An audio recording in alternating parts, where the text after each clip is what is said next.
Hi, this is Skell, and welcome to Making of DROD Touch. This, depending on how much I have to say, will be either a single long video or a couple of shorter videos split depending on the section I'm talking about. If this is multiple sections, then we will start with how this whole thing was scripted. You see, when seeing some people talking about Salt in the forums and seeing Alex Diner's LP of this game, I realized that people think that this is more complex than it is. Now, I'm not 100% sure this isn't very complex, because all of the script, almost all of the logic for the gameplay was written a couple of years ago, and since then I haven't really touched it. So maybe it's difficult, maybe it's complex, and I'm going to be surprised. So let's dive in. The most important thing is the level initializer. It exists in every single room, and it just bootstraps the whole scripting machine that runs and powers the game. I made a very good decision, without even knowing it, to, instead of using global scripts, to have a script that prepares everything in every single room. Because later, when I added the meta joke of being a game in a game, it saved me some hassle where I would have to deal with global scripts running on the title screen and other screens. So this big thing is essentially split into 3 sections.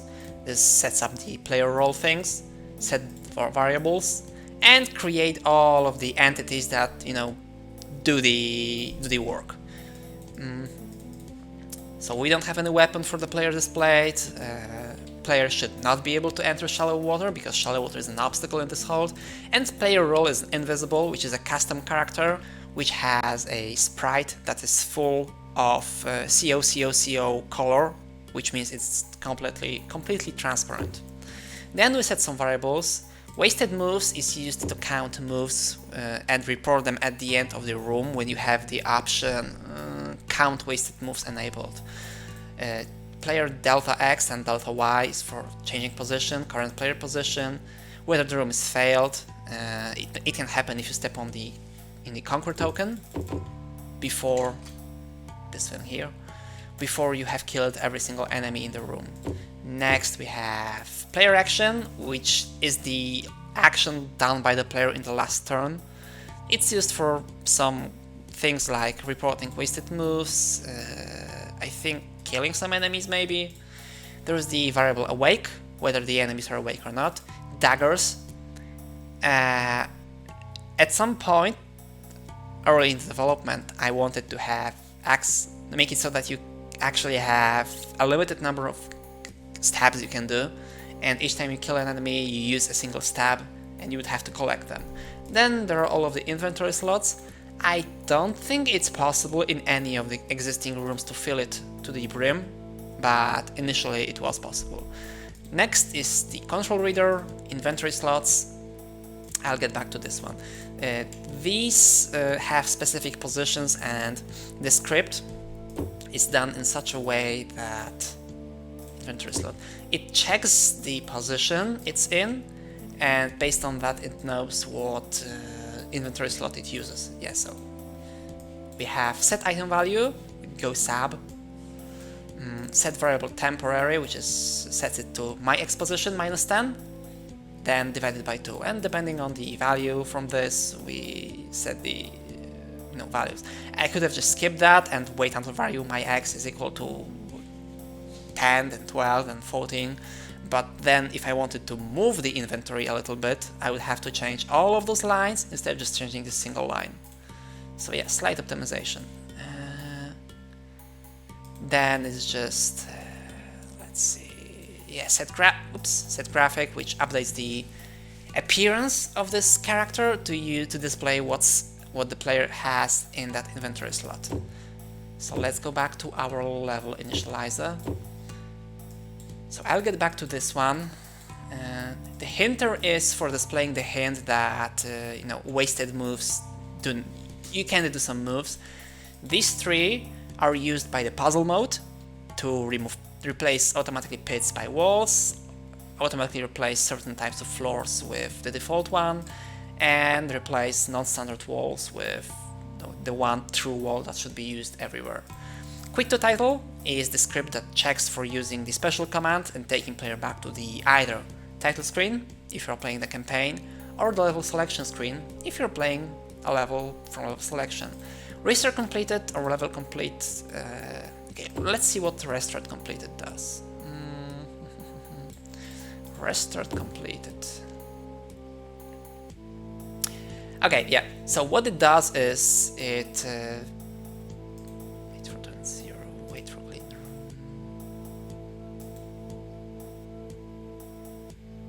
Huh. This is stupid on my end, but okay, it should have been like that.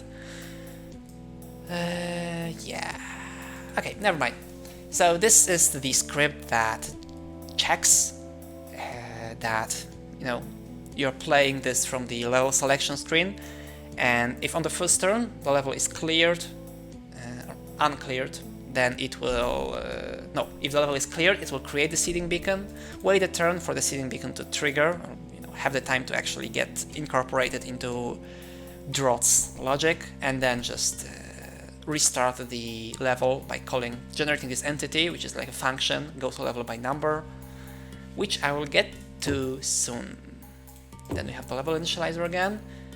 Level complete is just a script that ends the level when you step on the completion token and goes to the next one. And is campaign. This is something for the general flow of the game, so I'll probably get back to it later. So we have two important things to look at. This is the control reader. This is a script that every single turn just checks what the player did, which input they input, and sets the appropriate variables. So it sets the delta x for and delta y for the, you know, for the direction they moved. Sets the delta orientation, which actually should be just new orientation, but the idea is just, you know, set it to the orientation that the player will be facing. Player action is, as I mentioned before, a variable that holds information about what the player is doing. In this case, it just holds information that the player is trying to walk. Then we teleport the player to... Yeah, there's just some setup here for skipping certain things. It doesn't matter right now. Then we teleport the player back to the... oh yeah, let me just remove this. Back here, because this is the place where the player, the actual player, like the default player, resides, and whenever you move, you just move on this 3x3 platform.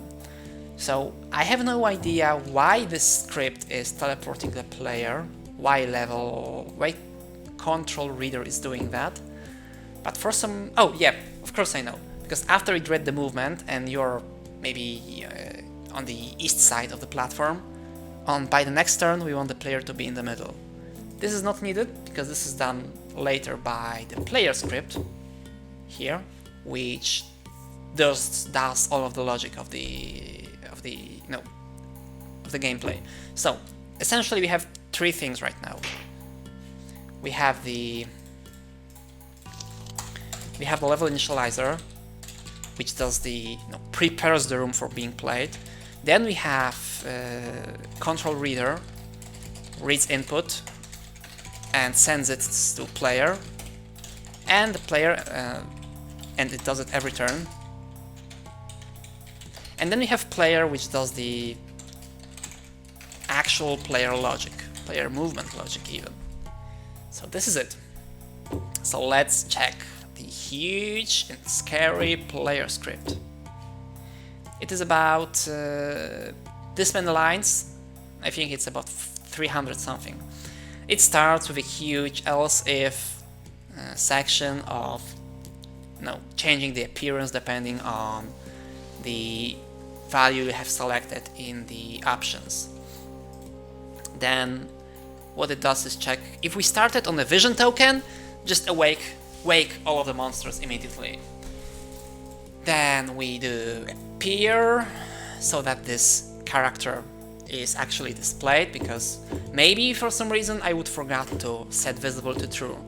I think I made 1 or 2 passes through all of the rooms to verify that visible is set everywhere, but just in case. Then we have imperative critical hero, so that if for some reason something killed this player, the level will fail. Next, we need to set the weapon to -2, which is no weapon, because some player roles, including the default one, B-throw, start with a weapon. Then store our position in player X and player Y variables, and then we have the huge, and maybe not so huge, loop. So, control reader would set player action to -1.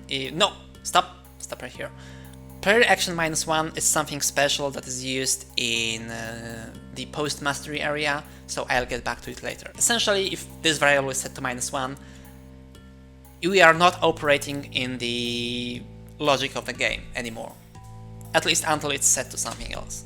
So, control reader would set player action to 0 by default, but as we know from a moment ago, if it's set to 1, then the player is attempting to move. So this is the logic for moving the player, like this huge if section.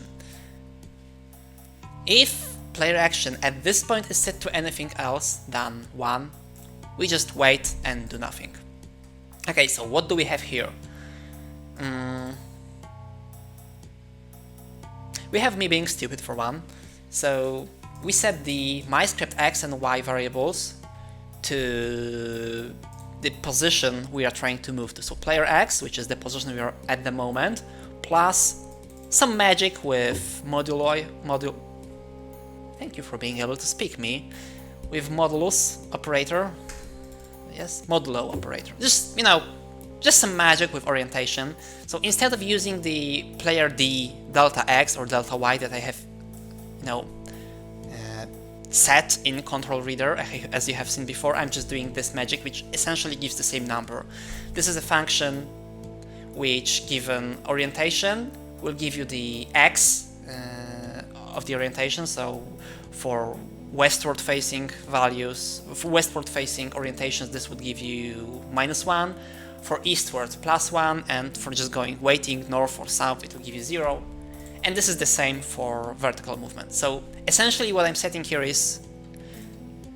doing here is set this MyScript X and Y to the position we are trying to move. And if we are trying to move into shallow water, we treat it as an obstacle. If we try walking into a mirror, handle it as an obstacle. Okay, so far, so good. Next. This is some special casing for shallow water, shallow water element. Mirror is for an element that was meant to be added but was not added in the end. If you have played the post mastery, which I think you should play because I'm going to spoil everything, then this is handled here. Okay, fine. There is no mirror, there is no shallow water, so we are in this section. All right. So set MyScript X to player orientation, so the direction we want to move, and check if it's open. If we can move in that direction, nothing else interesting happens. We just change the player position. If there's a vision token, we do nothing about it, because otherwise we teleport player onto the spot. And this does two things. One thing it does is it triggers checkpoints. And the next thing it does is that if there was a vision token on the floor, it would be triggered again. And we don't want it. It wouldn't have any mechanical difference. It wouldn't change anything mechanically, but it would create a visual effect and sound effect that would confuse people and make them think, oh, does it do anything? No, it doesn't, so let's skip it. Okay, so the move is open, we have moved, we have teleported the player, reset the MyScript variables, change the position of this character to the, and I'm using the delta X and delta Y here. So change the position, change the orientation, and go here. And, leave this if. Now, one thing is that if the move is not open, we handle it as a walk-in into obstacle. Okay, so at this point, we have either moved or have attempted to move into an obstacle. Either way, we do traps of destruction, into which I will go in a moment. We change the variable player position to the new value. It has to be done here because of this, and I'll get to it in a second. Conquer token check, hot tile check, and this is the whole loop. So, in short, if the player is trying to move, check if they are not moving into an obstacle. If they are moving into an obstacle, handle it. Otherwise, just make the move and do some cleanup at the end. Now, what is the cleanup? Trapdoor distraction first. This is very simple. If player action is different than 0, just destroy the trapdoor on player position. We then update player position. Also, I'm moving my hands a lot because I like doing that when I speak and you can see it, and sorry. Destroy the trapdoor. So far, so good, once again. If we have walked into an obstacle, player action would actually be changed to 0, as you can see here. We'll investigate this huge script, this huge section a little bit later, but just keep in mind that player action set to anything greater than 0 means that player actually did something. Because once we are out of the script, once out of the player script and monsters move, our player action is set to value of what we in reality did. So destroy trapdoor. Next was the conquer token check. Let's go hot tile check first. The order doesn't matter. So just once again, if we are standing on the hot tile, just kill the player. And conquer token check. If we have not failed the room so far, and we stand on the conquer token, disappear this character and die. This is used so that once you step on the conquer token, you can't move and change your position and maybe trigger something that would crash the game, because apparently when you do a lot of scripting like that, you can find some ways to crash DROD. Yes. So this is the conquer token check, hot tile check, and in the end we have handle walking into obstacle. Now what it does is, we know that we have tried to move and something was in our way. This something has to be handled, because if it's a yellow door, and a yellow door not on ortho squares, because a door on ortho squares is only openable by pressure plates.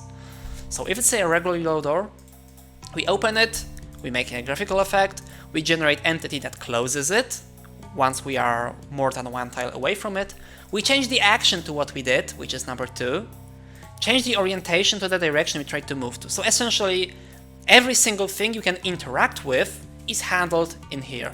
So opening the yellow gates, this is the script that handles it. Trying to open green gates, handled here. Trying to open black gates, handled here. Red gates, handled here. Now, these 3 scripts are pretty much identical. The only difference between them is what they build, which action number they use, which is not used anywhere else anymore, and what we try to find in the inventory. So we set the value of return X to something. This script will go through your inventory, see if on any spot you have, item with ID 1. If you have it in that spot, it will be removed, and return X will be set to 1. Otherwise, nothing is removed from the inventory, and return X is set to 0. So this is if we have the appropriate key in our inventory. If we have it, open the gate, make a sound effect, change the action to appropriate value, change player direction, and that's it. If you don't have the key, set the action to I'm doing nothing. Ditto for Trust Gate and Trapdoor Gate. So next we have mirrors. Mirror is an element that was made very, very late in the game, and all it does is just an obstacle that you can destroy. So it's a priority changer that is usable only once. Just create an explosion, attack the tile with an explosion. This ensures that the mirror is removed, otherwise if we used attack tile kill or damage, it wouldn't work. Create debris effect, because we destroyed the mirror, and set the appropriate action.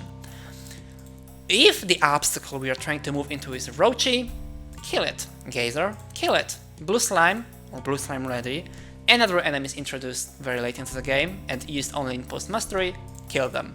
And that's it. Any other obstacle, just we're doing nothing. So, to simplify it, there's a lot of scripting going on, but all it really does is try to move. If can move, move. If cannot move, handle not move, clean up. Of course, each one has some sections, but comparing this to what else I'm working on at the moment, as I'm outside the recording right now, this is very, very, very simple. And that's the player movement. We have talked about there are two interesting things that we had in the script. One of them is auto closer. So this is a script that has a loop, checks if the player is less than one tile away, more than one tile away from the opened door. If they are, just close the door, and that's it. And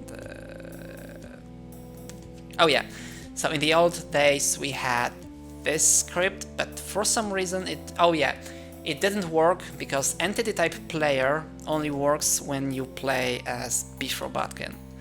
If you used any other appearance on the other character, this script didn't work, so this is actually dead code. Remove! Another interesting thing was the SFX characters. DROD doesn't have any audio manager. We have image manager in here. When you press F9 on the editor, you can select the image used by the pit image and other images, but you have some rudimentary way to manage images, but there is nothing like that for sound effects. So if you have the same sound effect imported in multiple places, like get key. So if I had this is the thing that plays the sound. If I had this in multiple places, the sound effect would be imported separately into each one. So the way to work around this is just to have a character that does nothing but play the sound, and that's it. And it's also the same you should do for playing music. If you want to have custom music in your hold, either use it in only a single script, in only one place in that script, or create a custom character that, plays it. Okay, so this is the scripting of DROD Hold, DROD Touch. We have the monsters. They are pretty simple. The Rochi, what it does is required target, so that you can't solve the room until you kill it. If it's awake, create the effect. This is the sleep loop, essentially. So while not awake, just keep waiting for being awake, create the graphical effect and sound effect of being awoken, and go to the action loop. And action loop is if player did not move, do not move. Wait, try again. Trickle would if the player is next to this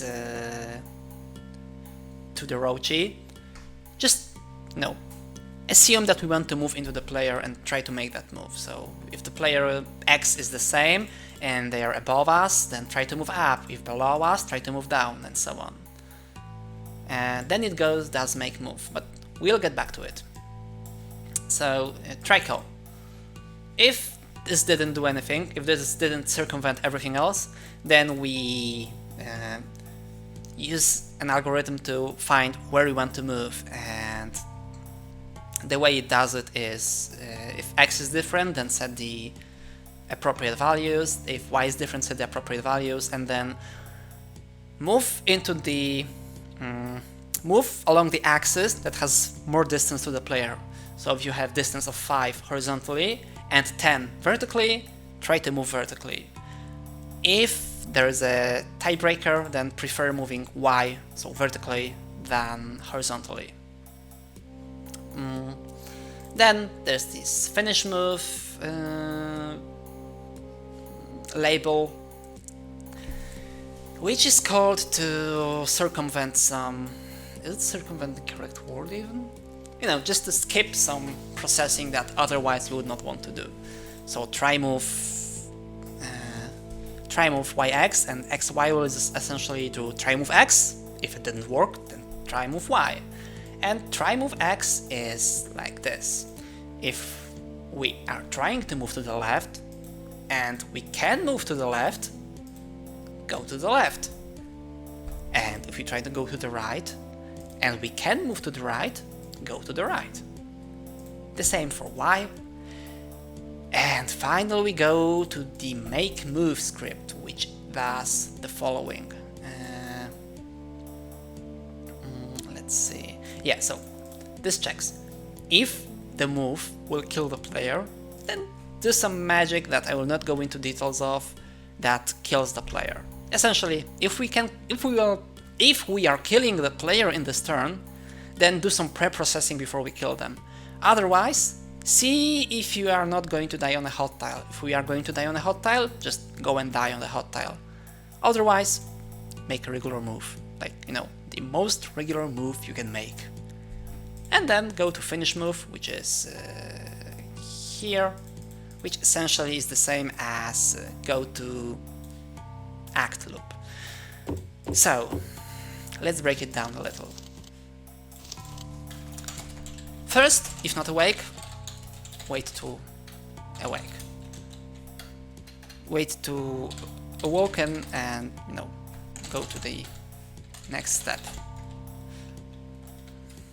This doesn't make sense, but no. Okay, try again. If we are not awake, try to wake up. Otherwise, just try to wake up. Once awake, start by trying to just, once awake, this is our label. And the first thing it does is, if player is next to me, try to kill player. Otherwise, move.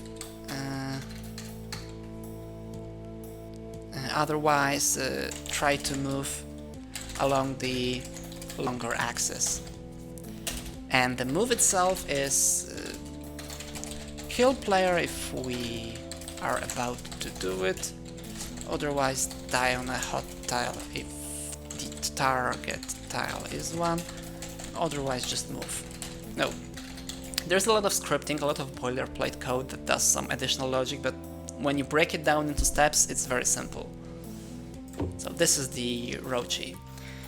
And no, Rockulus script is very similar. Gazer script is very similar. It's all of the same brand. And really, that's it. This is DROD Touch.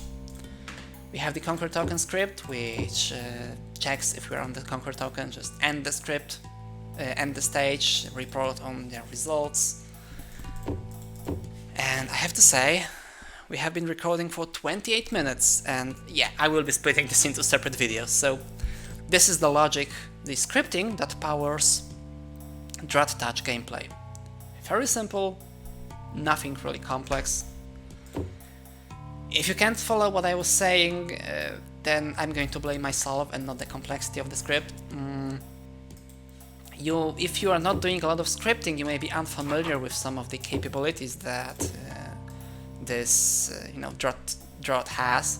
For example, one very important thing that's super helpful is two commands, go to and go sap. Go to goes to label, and that's pretty much it. The label continues executing. But go sap, what it does is it goes to the label, but it remembers where it entered the label.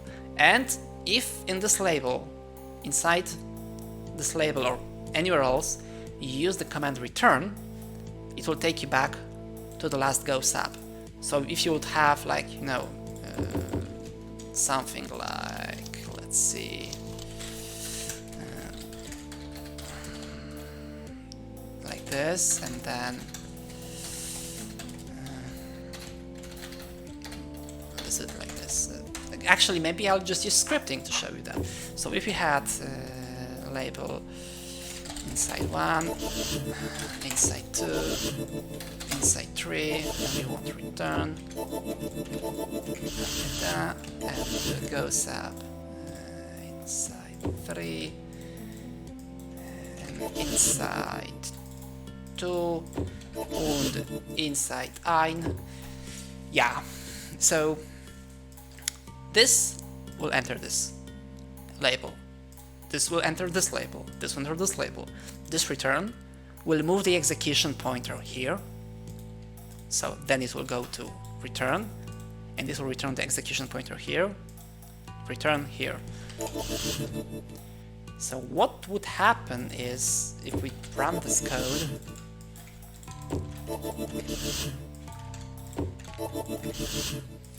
is you would see DCBA, because go inside 1, inside 2, inside 3, and inside 3 go D, return, did.